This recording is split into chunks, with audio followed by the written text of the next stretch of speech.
Leftist billionaire George Soros has used his wealth to remake our society, American society. His latest area of focus is criminal justice.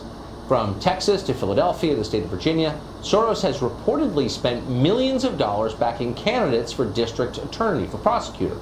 Once elected, these candidates have ended cash bail, treated felonies like misdemeanors, and sometimes ignored some crimes entirely.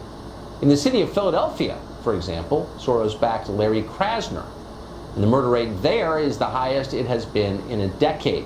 Krasner's main priority, though, is to get even softer on crime. Bill McSwain is U.S. Attorney for the Eastern District of Pennsylvania, and he joins us tonight. Mr. McSwain, thanks very much for coming on. So it's remarkable in a democracy that one man can have the ability to remake our justice system, but it sounds to some extent that's what George Soros is doing. What are his priorities? What are his goals in doing this? Well, first of all, I would say that I think in a lot of ways Philadelphia is the laboratory where this experiment in Soros-funded prosecutors is playing out. And now the returns are in, to a certain extent. Larry Krasner has been in office for about a year and a half, funded by Mr. Soros, and we can look at the data and we can see what has happened to Philadelphia. And as you said, homicides have skyrocketed, shootings have skyrocketed, the worst kinds of violent crime have really gone up. And in addition to that, some of the low-level and the mid-level crimes have also gone up, but they aren't being reported.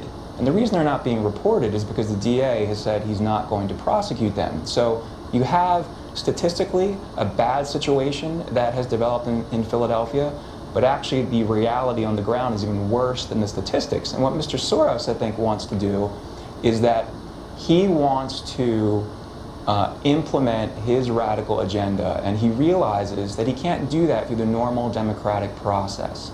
Normally, if you're going to try to get criminal justice reform, you have to do it through the legislature. You have to get broad public support for the kind of changes that you want to institute.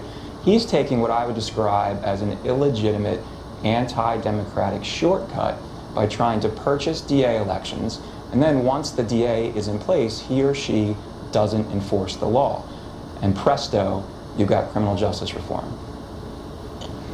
I guess, everything you said is absolutely right. And for those worried about the hijacking of our democracy, here's a perfect example of it actually happening. But quickly, I'm just wondering, who's the winner in this? If violent crime goes up, if more people are murdered, why would you want so-called reform of this kind? I think the winners in this story are defendants. Unfortunately, criminals are the winners in this story. And Mr. Krasner makes no bones about this. He's not even pretending to be a prosecutor. He calls himself a public defender with power. So it's almost like letting the fox into the hen house. Once he's in, he's trying to cause as much havoc as possible. He has no background as a prosecutor. He has no interest in prosecution. He has an interest in sort of cramming down his radical pro-defendant ideology on everyone else.